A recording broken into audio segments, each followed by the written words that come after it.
तो मैंने पिछले संडे आपका 13 बीपीएस वर्सेस 8 पे कमीशन को कंपेयर किया था। उसके बाद बहुत सारे लोगों का कमेंट आया कि हमारी सैलरी क्या रहेगी, वो पूरी तरह से डिटेल में बताइए। तो इस संडे मतलब आज यहाँ पे हम बेसिक पे क्या रह सकते हैं, एक्सपेक्टेड पूरी तरह से जो है कैलकुलेशन करके मैं आपको दिखाऊंगा। अगर आप इस वीडियो में भी कमेंट्स करेंगे, लाइक सब्सक्राइब करेंगे, तो नेक्स्ट वीडियो में मैं पूरी ग्रोथ सैलरी क्या रह सकती है कैलकुलेशन के हिसाब से वो भी बनाऊंगा। तो चलिए इस वीडियो में शुरुआत करते हैं। राखी स्पेशल ऑफर हमारा जो एक्सटेंड कर दिया गया है, आज के लिए भी 50% ऑफ ले सकते हैं। 749 में पूरा बैच ज्वाइन कर सकते हैं, जिसमें पूरी थियरी वीडियो कोर्स होगा, 10,000 प्लस एमसीक्यू का वीडियो कोर्स होगा, पीडीएफ नोट सभी लेक्चर्स के मिलेंगे, 24 मॉक टेस्ट यहाँ पे पीवाईक्यू बेस मिल जाएगी। वैलिडिटी 1 साल रहेगी। एप्लीकेशन पर क्लासेस होगी। इस नंबर पर मुझे कॉल व्हाट्सएप टेलीग्राम करके अभी ज्वाइन कर सकते हैं। अब चलिए जो बेसिक पेपर है बात कर लेते हैं। 11 बीपीएस से 12 बीपीएस जब लगा था तब बेसिक पे में कैसे चेंज हुआ था वो सबसे पहले बात करते हैं। तो जो आपके बैंक के सब स्टाफ होते हैं उनकी बेसिक पे यहाँ पे 11 बीपीएस जब हुआ था तब यहाँ पे 14,500 रुपीज चल रही थी। और उनकी जो नई बेसिक पे बढ़ के 11 से 12 बीपीएस हुआ तब बेसिक पे इनकी बढ़ी थी 19,500 रुपीज बढ़ चुकी थी। बैंक क्लर्क की जो पुरानी बेसिक पे थी 11 बीपीएस में वो 19,900 चल रही थी। ये जो आपका 2 इंक्रीमेंट लगने के बाद की है, क्योंकि हमने डायरेक्टली जैसे बैंक में मिलता है एज अ ग्रेजुएट वैसे यहाँ पे लिया है। तो उनकी जो बेसिक पे है वो बढ़कर 26,730 रुपीज यहाँ पे हुई थी।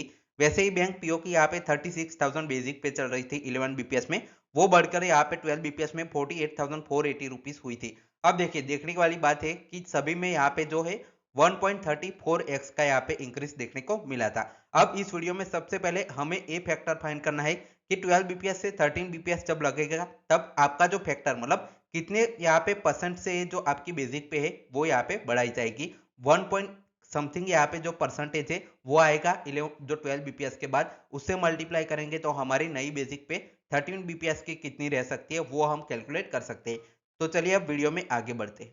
तो जैसे मैंने फैक्टर बताया उसको फाइंड करने का यहाँ पे फॉर्मूला क्या है वो सबसे पहले हम यहाँ पे देखेंगे। तो आपकी नई बेसिक पे 13 बीपीएस की अगर हमें फाइंड करनी है तो आपको क्या करना होगा, कौन सा फॉर्मूला है। तो सबसे पहले ओल्ड बेसिक पे है 12 बीपीएस की अभी चल रही है, उसको प्लस करना है। आपका डीए मर्जर जो होगा, डीए मर्जर में आपका डीए कब का लिया जाएगा, तो अक्टूबर 2027 का, क्योंकि जो आपका नवंबर 2027 से आपकी जो 13 बीपीएस है वो ड्यू हो जाएगी। तो उसके पहले जो जस्ट पहले अगले मंथ में जितना डीएनएस अलाउंस चल रहा है वो आपका बेसिक पे में मर्ज हो जाएगा और बाकी का डीए आपका जब स्टार्ट होती है तब आपका जीरो हो जाता है। बाकी डीए आपका जीरो हो जाएगा, लेकिन जो अक्टूबर का लेटेस्ट डीए है वो आपका मर्ज हो जाएगा। और लोड फैक्टर आपको प्लस करना है, ये तीनों चीजों को प्लस करना है। लोड फैक्टर आपका हम यहाँ पे मानेंगे, वो आपको प्लस करना है। लोड फैक्टर पर बेसिक पे पर और डीए जो आपका मार्च 2027 में चलेगा उन दोनों पर यहाँ पे लोड फैक्टर है वो यहाँ पे लगेगा। अब चलिए सबसे पहले लोड फैक्टर आपको अननोन है तो उसकी बात कर लेते हैं कि हम 3% आपका लोड फैक्टर है वो मानेंगे। 2.5% 11 बीपीएस में हुआ था और इसके बीच ही आपका जो आपका 12 बीपीएस लगा तब हुआ था। मतलब यहाँ पे यूजुअली ये 2.5% से 3% के आसपास लोड फैक्टर आपका रहता है। तो हम इस वीडियो में 3% आपका लोड फैक्टर है वो 13 बीपीएस में ऐसे ही आपका लगेगा वो एज्यूम करेंगे। साथ ही में आपको यहाँ पे देखिए डीए रेट्स भी चाहिए होंगे, डीए आपका मार्च का और अक्टूबर 2027 का कितना हो सकता है। तो ये आपकी जो बेसिक पे है वो मिनिमम रहेगी, मिनिमम इतनी रहेगी, क्योंकि डीए के रेट से वो सबसे ज्यादा इस पर डिपेंड करते हैं। उसको हम यहाँ पे मैक्सिमम ज्यादा से ज्यादा नहीं मान रहे। मिनिमम अगर डीए बढ़ता है तब भी कितनी बेसिक पे रहेगी वो आप देखेंगे। मेरे हिसाब से जो मिनिमम से कहीं ज्यादा आगे जाएगी, लेकिन कैलकुलेशन के लिए हम मिनिमम यहाँ पे लेके चलते हैं। देखिए डीए अभी अगस्त का चल रहा है 21.13%।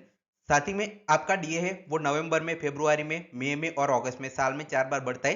तो हमने माना है 1% आपका डीएनएस अलाउंस है वो हर बार बढ़ेगा। कभी कभी डीए कम भी होता है, लेकिन कम ज्यादा को मिलाकर 1% आपका जो है मिनिमम हाई की इतना तो आपका देखने को मिलता ही है। तो उस हिसाब से ले रही तो हमें कौन सा यहाँ पे जरूरत पड़ेगा, सबसे पहले अगस्त वाला है, अगस्त सितंबर अक्टूबर तीनों मंथ के लिए वैलिड रहेगा। तो 29% आपको याद रखना है अगस्त का, अक्टूबर 2027 का डीए हम मानेंगे। और जो आपका मार्च है उसके लिए फरवरी, मार्च और अप्रैल के लिए जो आपका फेब 2027 का 27% डीए है वो यहाँ पे रहने वाला है। तो चलिए इस एग्जाम्पशन के साथ हम जो फॉर्मूला है उसमें पुट करते अलग अलग वैल्यूज और आपका नई बेसिक पे कितनी आएगी वो कैलकुलेट कर लेते।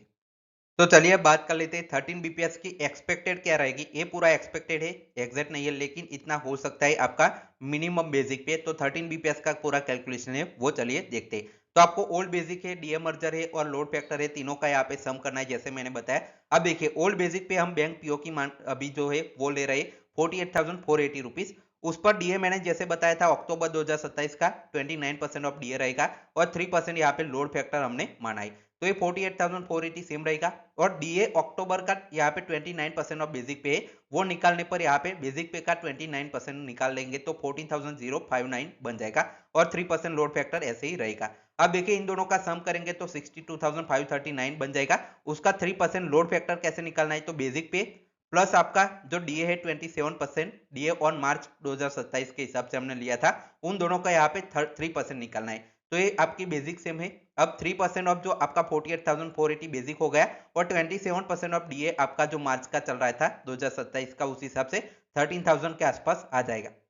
अब देखिए इन दोनों को यहाँ पे प्लस करेंगे तो आपका 3% ऑफ जो आपका दोनों का प्लस करने के बाद 61,569 हो जाएगा और उसका निकालेंगे तो 1847 रुपीज आ जाएगा।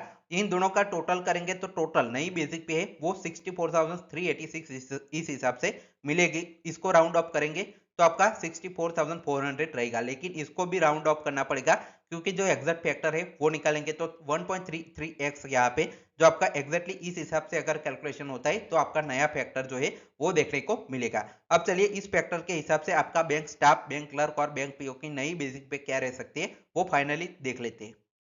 तो जैसे फॉर्मूला के हिसाब से हमने जो 1.33x है वो निकाला। अब आप कोई भी बेसिक पे आप अपनी कैलकुलेट कर सकते हैं एक्सपेक्टेड कितनी रह सकती है।